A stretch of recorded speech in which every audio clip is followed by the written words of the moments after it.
Assalamualaikum warahmatullahi wabarakatuh. Halo, saya Hana Farid. Selamat datang di The Power of Modest Talk.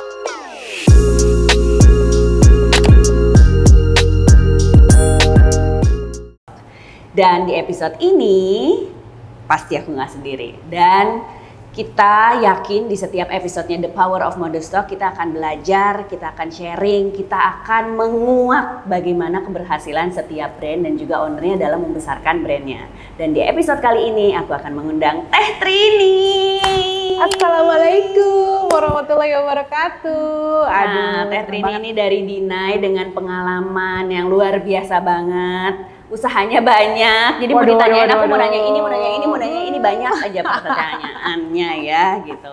Terus pengalaman menjalankan usahanya juga bidangnya macem-macem. Teh Trini ada bidang fashion di Dinai, kuliner, udah gitu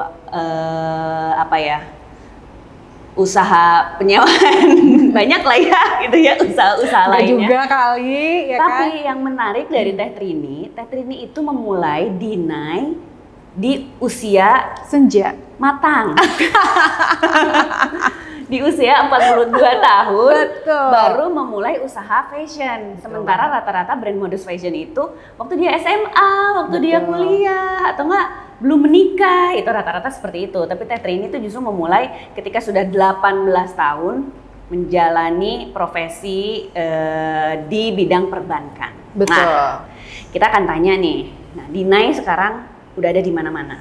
Masya Allah, alhamdulillah. Kemarin juga ikut perdana Fashion Week. Betul, ya di Jakarta Fashion iya. Week. Kita juga pernah ngisi acara bareng di acaranya Modest Talk. Kita kupas tentang bagaimana Dinai membesarkan sistem resellernya gitu. Tapi sekarang kita nggak akan bahas cuman dua masalah, kita akan bahas banyak masalah. Tapi kita flashback dulu ke belakang nih Teh Trini. Kalau melihat Dinai yang sekarang nih sudah semakin besar, kalau momentum paling bersejarahnya tuh apa aja tuh? Pasti kan ada 1 atau 3 lah. Ini nih kayaknya yang boom gitu. Yang boom. Oke. Langsung tiba-tiba Dinai banyak, tiba-tiba sales tinggi, tiba-tiba ini. Gitu. Iya betul. Itu boomnya Dinai itu di awal 2017. Jadi sebenarnya Dinai itu kan di tahun 2014, namun di akhir 2016 kita mengeluarkan scarf. Jadi sebenarnya kan Dinai itu kan modest fashionnya tuh di outfit dulu kan. Tahun 2016 akhir kita coba bikin scarf. Pattern scarf ya. Cuman patternnya kan waktu itu yang lagi booming itu bunga-bunga, lalu dari bahan silk. Itu kayaknya nggak cocok sama DNA-nya Dinai gitu kan. Sementara Dinai itu lebih dinamis gitu, sportif gitu kan. Jadi ini kayaknya nggak cocok. Ini Dinai harus sesuatu. Oh ya udah. Jadi kita kayaknya untuk geometrik itu patternnya lebih cocok. Kalau untuk DNA Dinai gitu, lalu bahannya juga berarti kan harus yang bisa dipakai daily gitu, maka keluarlah voile gitu kan. Dan alhamdulillah kita kolaborasi sama vendor yang bisa mewujudkan keinginan kita bagaimana bahan yang cocok untuk dipakai sehari-hari gitu. Nah 2016 masih biasa gitu kan, cuman memang sesuatu yang baru dari bahan voile dengan pattern geometrik.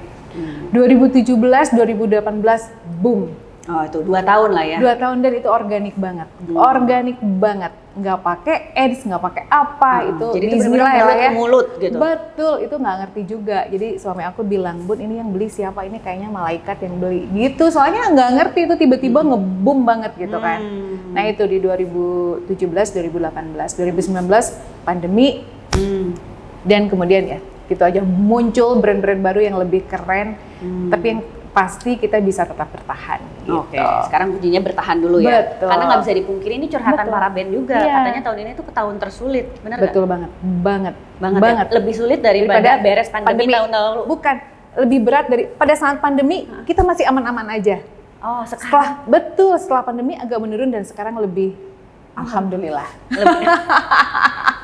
Mindsetnya tuh kalau sekarang bukan susah tapi alhamdulillah. Karena jadinya lebih banyak belajar gitu. Banget, betul gitu. Kenapa sih kira-kira? Apa karena kalau misalnya dari ngobrol sama teman-teman brand lain gitu, tahun ini tuh tersulit karena apa? Apa karena customer gitu? Mungkin ada perubahan perilaku customer sih menurut aku, ya kan? Waktu pandemi itu masih benar-benar hiburannya itu belanja online. Padahal tidak ada aktivasi yang maksudnya nggak nganterin anak, nggak ada arisan, tapi kan benar-benar hiburannya cuma belanja online ya kan. Pada saat itu offline juga nggak bisa kan kita. Jadi mungkin itu. Nah tapi sekarang udah ada konser lah, udah bisa piknik lah, udah apa mungkin kebutuhannya berbeda-beda. Udah banyak gitu kebutuhannya. Menyebar lagi ya. Lalu nggak ngerti juga ini mungkin faktor makro mungkin ya gitu. Jadi nggak ngerti juga kita. Kalau lihat perilaku orang belanja kok gitu. Tapi lihat kalau ke mall memang sepi banget. Sepi banget gitu kan. Ya yang pasti kita tetap harus semangat dan inovasi aja lah ya. Gimana lagi gitu kan. Nah, sekarang tim Dinai udah ada berapa? Tim Dinai ada 60. Ada 60. Iya. Masih ramping ya? 60? Iya. Ramping nggak? Itu sudah sama konveksi? Oh enggak. Belum sama konveksi? Enggak, kalau kita pakai vendor. Vendor? Iya. Ya, itu cuman administrasi gudang. Terus ya bagian marketing, pengiriman, CS, ya, marketing, digital, betul. Oke. Terus itu Dinai juga kan udah ada tokonya di Bandung. Terus di Insya Allah Januari mau buka di Bintaro Exchange 2. Bintaro Exchange 2. Ya, Insya Allah. Jadi yang untuk di Bintaro bisa datang ke sana. Lokasinya depan musola. Lokasinya depan musola itu penting. Dari Bandung terus langsung Bintaro Exchange. Karena susah untuk ikut antrian di mall-mall ternama. Modal ternama itu susah gitu. Udah masukin tapi belum rezekinya mungkin. Nah kemarin tiba-tiba ditawarin ya udah. Kita coba di sana. Ikhtiar lah gitu kan. Nah terus tapi reseller masih jalan. Masih banget. Karena kan memang, nah itu juga secara organik tiba-tiba kenapa. Jadi dari awal tuh sebenarnya kita nggak fokusin bahwa misalnya Dinai itu mencari reseller, enggak. Tiba-tiba, iya betul. Jadi sebenarnya sebelum Scarp itu udah ada reseller bajunya, itu kan kita mulai 2014. Nah 2014 itu di bulan Mei. 2014 akhir tiba-tiba ada yang dari Lampung, dari Kalimantan. Kebayang nggak aku biasa yang produksi cuma 20 biji tiba-tiba, Mbak aku mau pesen 100, kaget kan? Nah itu sebenarnya jadi organik banget itu, nggak ada dibuka reseller nggak sama sekali. Nah, jadi dari situ datang sendiri gitu. Nah apalagi setelah munculnya Dinai Scarp itu lebih nge-boom lagi gitu. Resellernya tiba-tiba datang aja gitu. Kalau misalnya secara produksi quantity buat reseller sama yang dijual langsung ke customer berapa tuh? Kalau penyerapan sama reseller itu 70%. Sama reseller 70%. Iya. Tapi stok berarti disiapkan begitu udah dari sellernya dulu, ada sistemnya nggak sih? Kan katanya suka ada bikin katalognya dulu sebagai reseller. Nanti reseller berapa, nanti baru produksi gitu. Enggak. Kalau kita nggak sistem PO. Nggak sistem PO. Jadi pada saat barang ready, kita kan buat katalog nih. Katalog khusus untuk reseller memang. Begitu barang ready, jadi kalau kita itu jualnya ketika barang ready. Jadi berbarengan, misalnya H-1 kita siapin katalognya, kirim ke grup reseller. Nah langsung, jadi bareng sih sebenarnya untuk retail dan reseller itu bareng sebenarnya pada hari yang sama. Cuman penyerapan memang 70% oleh reseller. Gitu. Kemarin aku ngobrol sama salah satu brand owner juga gitu. Ke Bandung mau rekaman podcast sama siapa? Sama Teh Trini. Titip dong nanyain gitu. Jadi aku sering dititipin pertanyaan sama brand gitu. Tanya sama Teh Trini, itu suka berantem nggak sih yang reseller sama customer kok? Jadinya suka ada perang harga di e-commerce. Oh iya, maksudnya reseller dengan reseller? Reseller dengan reseller sama customer. Kalau reseller sama customer sih kayaknya nggak ada ya. Kalau customer selama lebih menguntungkan misalnya dia daripada belanja ke Dinai Official dengan harga rate yang nggak bisa berubah, sementara kalau ke reseller misalkan bisa lebih murah. Nah itu maksudnya itu. Iya. Jadinya customernya jadi pada beli di reseller. Nggak apa-apa sih kan, kalau aku mah nggak ada resiko. Toh mereka beli putus juga kan ke Dinainya kan. Jadi kalau langsung ke customer nunggu sisa dari yang beli di reseller dong? Nggak juga sih, nggak juga ya. Kadang kan gini, kalau reseller itu, Dinai itu kebanyakan di Priangan Timur, Jawa. Nah kalau yang di luar itu kan langsung ke Dinai Official kan, gitu. Jadi kita memang dapat sisa-sisanya sih, tapi nggak apa-apa kan. Jadi nggak berisiko sebenarnya. Pada saat kita launching kan 70% diserap sama reseller kan. Jadi ya memang reseller juga ya udahlah. Toh mereka beli putus gitu, kita nggak ada resiko. Jadi mungkin di sini adalah perangnya antara reseller. Tapi sudah ada peraturan dari Dinai bahwa untuk HTM-nya gitu. Jadi nggak boleh. Kalau misalkan mereka DM atau mereka ini sendiri silakan, tapi nggak boleh dipublish. Oh, harganya oke. nggak boleh rendah, gitu aja Jadi sih. harganya semua harus Sama, sama-sama. ya. Oke. Tapi kalau mereka misalnya, kan suka ada tuh hubungin ke WhatsApp segala macam, itu silakan aja, tapi nggak boleh dipublish di umum. Oke, jadi Gitu, di harga media yang terpublish sosial. semua harganya sama. Betul, harus sama gitu. Oke. Mungkin perangnya di situ mungkin. Jadi perangnya antar reseller. Gitu. Kalau customer sih lebih diuntungkan kan kalau belanja ke reseller kan bisa lebih murah daripada ke Dinei official gitu. Betul. Tapi customer, jadi di bagian lain ada yang memang mungkin nggak punya akses ke reseller, Nah, jadi langsung itu. ke Dinai. Iya, betul gitu. Oke, reseller ada yang dari luar Jawa juga? Ada. Iya, tadi dari awal aja udah luar Jawa ya. Terus Betul. dari mana lagi? Sebenarnya Dina itu lebih ke Pulau Jawa sih.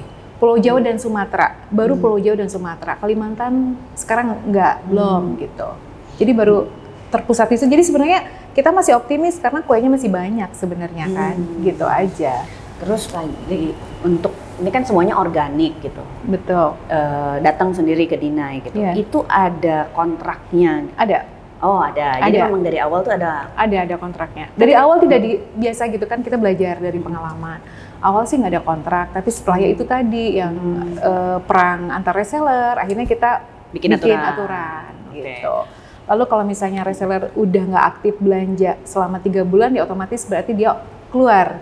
Otomatis keluar. Tapi kita umumin, kan ada grup khusus nih. Jadi udah 3 bulan yang nggak aktif, ini mohon maaf, terima kasih telah bekerja sama. Berarti kita buka kembali ya. Reseller untuk di kota tersebut. Misalnya di Lampung kita udah banyak nih, udah nggak bisa nih, udah 5. Jadi kita nggak asal juga, oke, buka reseller, open reseller, enggak lah. Kan kasihan juga. Jadi terlalu banyak reseller, kasihan juga merekanya kan untuk ini susah persaingannya. Jadi kita batasin. Jadi kalau sekarang itu udah cukup resellernya untuk di Pulau Jawa misalnya. Tapi kalau ada yang udah nggak aktif, nah baru kita buka lagi nih. Oke, di Temanggung udah berkurang 1, boleh nih masuk gitu. Terus itu ketemu reseller ke reseller, mereka saling kenal juga? Kenal, karena kan kita suka ada gathering, lalu ada kajian rutin, lalu ada arisan. Padahal yang menginisiasinya mereka loh. Oh, jadi dari Dinanya yang bukan, untuk maintain relationship-nya? Kalau Dinai paling kajian aja sama gathering yang 1 tahun sekali. Itu aja sih sebenarnya. Kalau yang dari Dinai itu kan biasanya kita ada reward untuk para reseller, nah itu di ajang itu. Biasanya sekalian ulang tahunnya Dinai, lalu reseller gathering sama pembagian reward.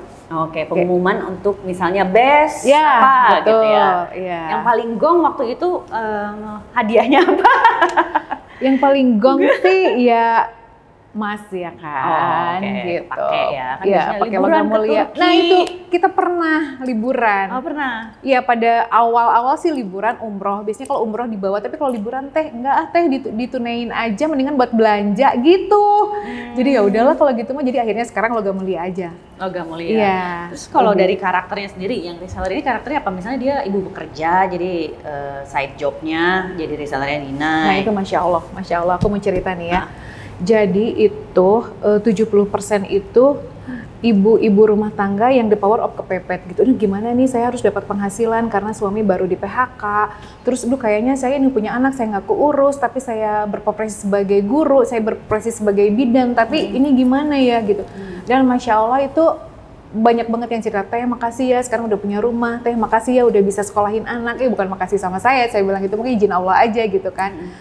Banyak banget dari yang benar-benar bukan pengusaha sebenarnya, dari biasa ibu rumah tangga. Jadi kalau Dinai itu cara pemasaran mereka itu masya Allah, kalau di kota-kota kecil itu sampai ada arisan kerudung Dinai gitu. Itu sistemnya gimana? Jadi semua orang dapat kerudungnya arisan? Saya nggak ngerti, ini kalau reseller mesti aku mau nanya nih, misalnya ini gimana nih di Garut misalnya gitu ya, di Garut itu yang pelosok gitu. Itu kan kalau harganya itu kan untuk mereka agak pricey gitu ya kan, 200 kan? 200 sampai 250 kan. Terus diarisanin teh gitu. Jadi ada arisan kerudung Dinai gitu. Kalau di yang kota-kota kecil tuh masya Allah lah caranya tuh macem-macem gitu. Jadi sebenarnya mereka juga kreatif sendiri kreatif sendiri bener gitu. Bener-bener mereka garda terdepannya Dinai lah, para reseller itu. Jadi bener-bener kita perhatiin, kita maintenance dengan baik gitu. Dan untuk si reseller ini diskon tertinggi biasanya kan ada diskon untuk pembelian berapa gitu. Kalau ada, nggak ada, sama aja. Membeli berapa kan nanti mereka dihitungnya di rewards itu yang setahun sekali, ya kan. Jadi kalau diskon sama aja. Gitu. Kirain kalau belinya rutin, belinya banyak, jadi diskonnya 50%. Enggak, sama aja. Mereka makanya kita kasih rewardnya pada saat kan kita ada rekap tuh yang reseller A selama 1 tahun ini pembelian berapa, nah itu kan diurutkan. Nah itu dari Terus masing-masing reseller tahu juga. Tapi mereka udah kayaknya Kayak ada report gitu. Reseller ini di sini penjualan sekian, reseller ini di sini. Atau itu cuma internal? Enggak. Internal. Kalau mereka nggak ada yang tahu ya si ini tuh kemarin beli segini, si ini kemarin enggak. Kayak kecuali mereka bisik-bisik. Ya biasanya sih mereka bisik-bisik sendiri gitu. Harus berapa sih? Emang dapat segitu, belanjanya berapa? Segini gitu antar mereka aja. Gitu. Nih menjalani bisnis Dinai berarti udah 10 tahun. 11 ya. 10 insya Allah. 10. Terus 2014 ya tadi ya. ya. Betul. 2014. Terus pelajaran berharga dalam memaintain reseller dengan baik gitu. Pokoknya pelajarannya apa nih? Ternyata ya pokoknya kalau sama reseller itu jangan WhatsApp jam 9 malam gitu misalnya gitu. Atau enggak ada pelajaran-pelajaran berharga yang kalau misalnya ada banget. Oh, ada banget, pasti banyak ya. Dramanya juga. Karena yang punya toko, enak ya kalau bisnisnya reseller nggak usah mikirin toko. Yang punya reseller, enak ya punya toko banyak gitu kan, selalu gitu ya kalau pengusaha. Betul. Rumput tetangga lebih indah kelihatan. Dramanya banyak banget, tapi maksudnya lebih banyak untungnya sih. Maksudnya ya betul itu tadi tantangannya channel distributionnya tuh nggak usah effortnya terlalu besar bikin toko yang segala macam, itu kan udah channel distribution yang paling nyaman sih sebenarnya. Cuman ya dramanya banyak juga gitu. Apa tuh? Ya pelajarannya aja. Gini kan kayak kita punya anak 5 tuh unik kan, gak ada yang sama kan. Nah bagaimana kita ibu itu mentreatment sesuai dengan karakter. Nah gitu sama banget kayak gitu. Jadi mesti hati seluas samudra. Nah itu betul banget. Untungnya saya punya tim yang memang ada khusus menghandle reseller gitu. Ada 2 orang manajer yang memang menghandle reseller yang memang, nah itu mungkin mereka yang hati seluas samudra gitu.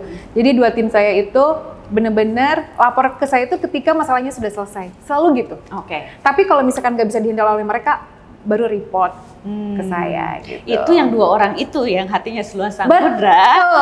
Betul. Dapatnya dari mana?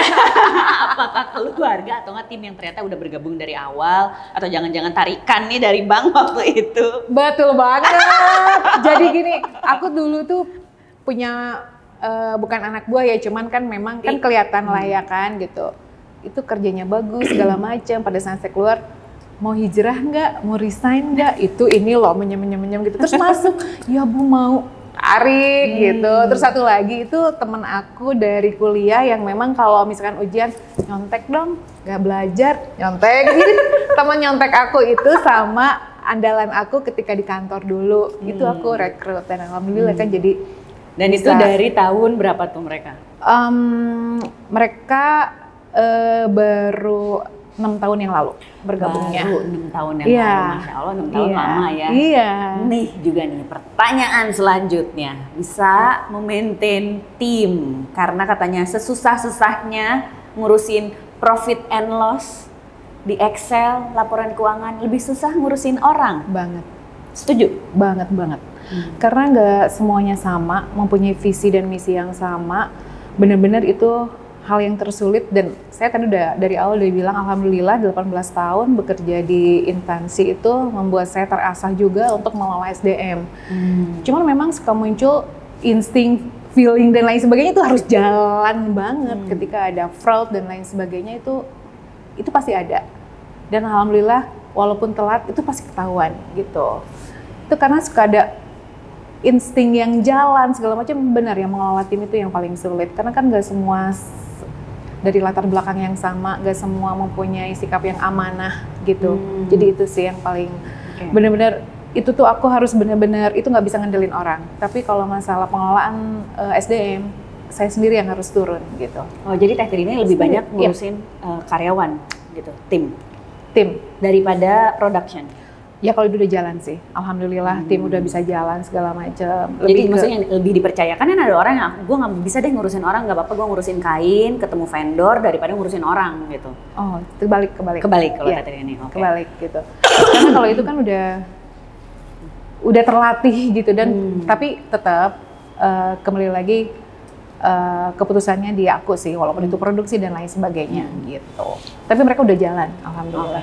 Terus tadi reseller hubungannya sama orang Yeah. gitu. Terus udah gitu karyawan juga kan tetap aja sebesar-besarnya perusahaan, company yang ngejalanin kan satu persatu gitu. Apa aja nih faktor-faktor yang Teh Trini ngerasa, oh ini red flag nih, pokoknya orang yang kayak gini jangan deh gitu. Yang ini ya bisa diasah gitu ya. Betul. Nah itu atau dia. nggak pinter tapi nggak mau kerja lebih gitu. Iya gitu, Mbak. Ya gitu banget. Ya itu kan namanya juga kayak anak lah, unik banget ya. Berarti kan kita benar-benar dari awal itu perlu bantuan psikolog juga ya kan? Oh, ada ya?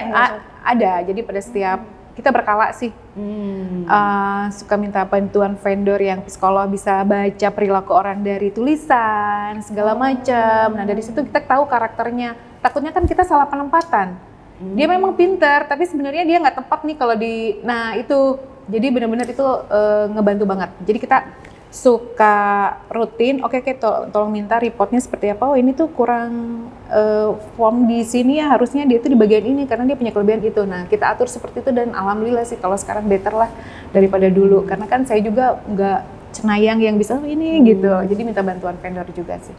Karena kan apalagi di orang Sunda tuh ya somea aja pada rasanya Iya kan. betul, iya. Ya maksudnya bisa jadi somea di awal, Iya. ternyata kok nggak amanah Iya gitu betul, kan. betul banget. Tapi ya, Masya Allah itu dari tulisan itu bisa ketahuan loh. Kalau ini ada kecenderungan untuk buat fraud kayak gitu. Oh, Gitu. pernah ada kejadian? Ada kejadian. Kejadiannya apa? Miss di mana? Pengawasan sih, lebih ke pengawasan. Jadi ada barang yang hilang gitu, dia kerjasama dengan reseller yang nggak amanah juga gitu kan. Jadi belum launching, dia udah jual duluan kayak gitu. Oke. Gitu, ya Dan itu pengawasan nominalnya? sih. Ya, alhamdulillahnya itu nggak terlalu, pasti suka ketahuan lebih cepet gitu.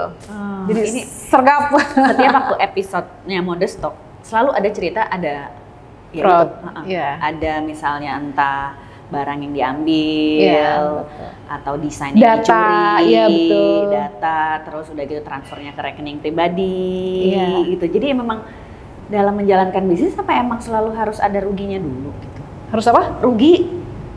Emang nggak boleh ya langsung untung? Nggak boleh. Emang boleh? Enggak sih, kalau sampai rugi enggak. Cuma Atau nggak ya harus ada ditipu gitu, atau nggak dibohongin gitu? ya pasti ada ya. Pasti Karena ada kan, ya?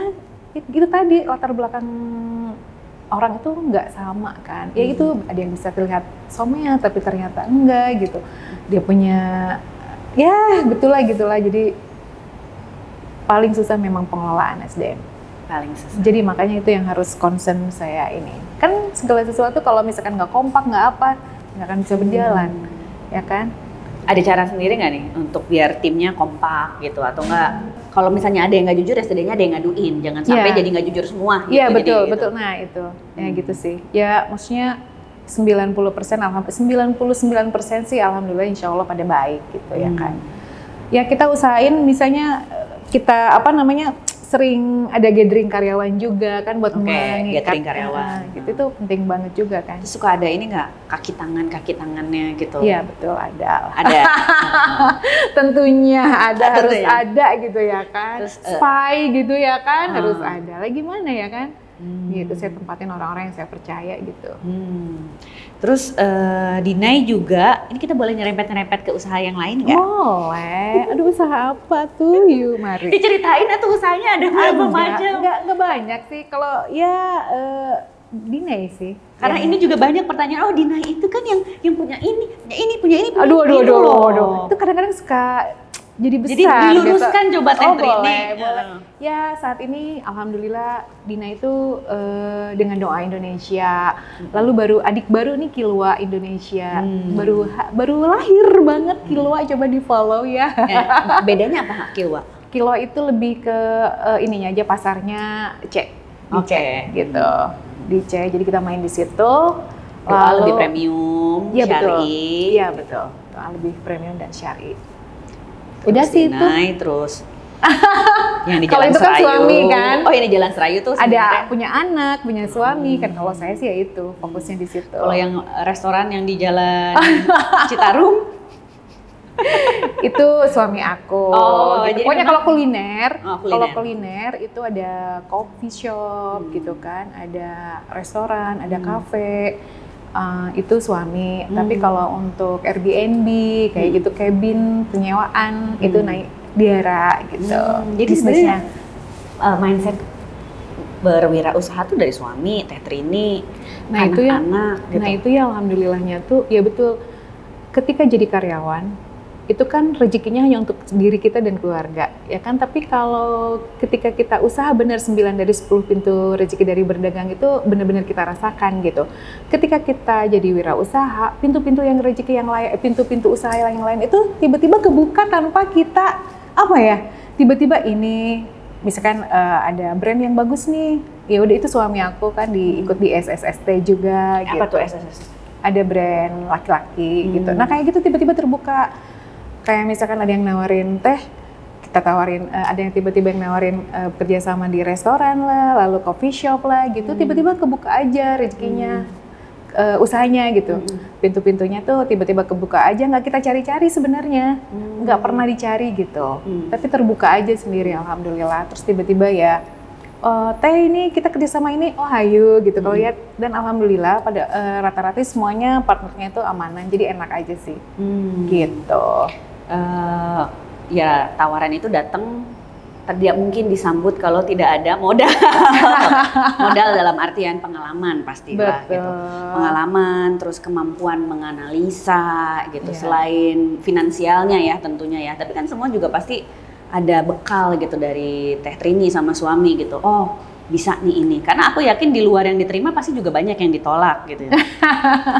Gak mungkin yang datang 555-nya diterima kan gitu. Betul. Nah, pasti ada yang lanjut, ada Ya yang maksudnya enggak, gini kan, gitu. suami saya kan juga dia 18 tahun di perbankan. Suami dua-duanya Iya. emang background di perbankan. Di perbankan. Kalau dia kan lebih ke bisnis, kalau saya lebih ke layanan kan. Waktu dulu backgroundnya, bagaimana dia bisa menilai perusahaan itu apa namanya? Valuation-nya ya. Iya, bisa dikasih kredit atau enggak. Masa dia nggak bisa nilai perusahaannya sendiri atau misalnya ada tiba-tiba minta invest apa ya gitulah ya.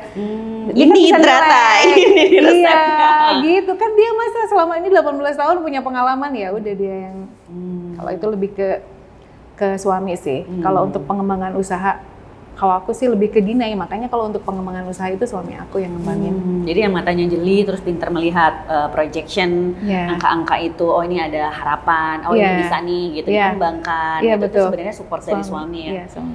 Ya, senang ya punya partner. Lebih enak banget. Lebih enak. Terus Iya.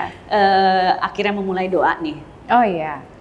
Doa tuh sebenarnya ya itu tadi kan sebenarnya lebih ke ngajak Mbak Dewi itu Masya Allah kan lihat sosoknya yang luar biasa itu kayaknya pengen banget jadi brand ambasadornya Dinai waktu awalnya gitu doang. Oh gitu ceritanya. Asli. Terus kan mencoba untuk menawarkan beberapa kali gitu mungkin udah pernah saya ceritain juga sih di tempat yang lain. Jadi intinya Mbak Dewi saya ajak, saya lamar untuk jadi brand ambassador dan Masya Allah Mbak Dewi itu yang ngelamar itu banyak banget lebih terkenal, lebih wah besar. Sementara Dinai brand daerah Bandung yang nggak punya yang tiba-tiba Mbak Dewi melihat Masya Allah itu bismillah sih gitu. Akhirnya Mbak Dewi bilang saya sih mau usaha juga karena memang mau keluar 100% dari dunia entertainment gitu. Betul, jadi kayaknya pengen usaha aja. Terus gimana kalau kita bikin brand baru gitu? Ya udah kan tawaran yang menarik. Terus saya pikir, waduh, tapi kan tenaga saya tuh energi saya kayaknya gimana ya? Tapi kan Masya Allah dalam pelaksanaannya Mbak Dewi itu all in banget, all out banget ngembangin doa. Jadi kita bareng-bareng banget. Gitu. Jadi ternyata pinang itu dijawab, pinangan itu dijawab dari sekian lamaran. Aku juga banyak mendengar yang Masya Allah banyak banget dan brand-brand besar gitu. Tiba-tiba memilih Dinai, aku nggak ngerti juga. Tahu sih kayaknya aku ya. Karena chemistry-nya dapet lah ya dan kerendahan hati Teh Trini. Ya Allah. Terus ngebedain sekarang brand printing banyak, brand syar'i banyak. Oh ya kayaknya udah saatnya itu mau ke toko-toko. Ya, itu kita pernah pikirin juga bahwa kita harus tetap berinovasi gitu, nggak boleh nyaman dengan keadaan yang sudah ada. Karena kan brand-brand yang lain lebih inovatif, lebih keren banget gitu lah kan sekarang ini. Jadi kita lebih ke satu, rezeki itu sudah Allah tentukan. Oke, itu mindset dulu ya. Itu mah udah pasti gitu. Tapi jangan lupa ikhtiar tetap harus ada gitu. Jadi sekarang kita biasanya ikut ada konsultan juga kan, ikut konsultan. Jadi perilaku konsumen sekarang bagaimana? Oh teh sekarang berubah lagi nih ke senang belanja offline. Oh ya udah kita coba bikin channel distribution, buka toko yang seperti yang sekarang kita coba di Bintaro Exchange. Itu kan salah satu ikhtiar kita juga untuk ya nggak nyaman dengan kondisi yang saat ini gitu. Terus inovasi aja. Oke, dari sisi brand, ini aku salah nggak ya melihatnya? Kataku setelah kemarin ada kolaborasi yang dipakai ini, ada perubahan karakter nggak sih? Jadi lebih muda atau itu aku yang salah? Sebenarnya, nah itu dia. Jadi sekarang tuh lebih fokus aja tuh. Oh ya betul. Kita kolaborasi kemarin sama Cagi itu benar-benar membawa warna baru sebenarnya buat Dinei gitu kan. Maksudnya lebih menguatkan Dinei. Oh Dinei sekarang mau dibawa kemana nih? Kita lebih itu aja, kebantu banget nih sama kolaborasi kemarin. Dan kedepannya kita ada beberapa kolaborasi lagi juga lebih menguatkan Dinei dan lebih ingin mengenalkan Dinei lagi ke, kan sebenarnya di kota-kota besar kita belum dikenal kan. Jakarta apalagi belum deh kayaknya kalau Dinei. Belum megang lah ya gitu. Belum top of mind atau nggak top 5 gitu ya. Belum sama sekali. Kita merasa memang oh Dinei itu Priangan Timur gitu kan, Jawa gitu, tapi Surabaya, terus kota-kota besar lainnya kita belum. Nah kita berusaha untuk bisa menggapai ke kota-kota tersebut dengan sesuatu yang baru gitu. Jadi sebenarnya kolaborasi itu adalah sebagai salah satu cara untuk meluaskan pasar. Betul, ikut JFW juga kemarin gitu kan. Impactnya gimana sejauh ini? Alhamdulillah sih. Banyak customer baru apa jangan-jangan kehilangan customer lama? Enggak, alhamdulillah sih ada customer baru justru. Jadi banyak influencer juga yang menghubungi teh ini segala macam itu. Oh ya udah. Terus ada beberapa yang trik-trik yang oh ternyata saya tuh harus mendekati beberapa influencer. Kan semua kemarin tuh terlalu organik gitu Dina itu. Kayak sibuk dengan penjualan ke reseller gitu. Nah sekarang itu kita harus melakukan sesuatu yang lebih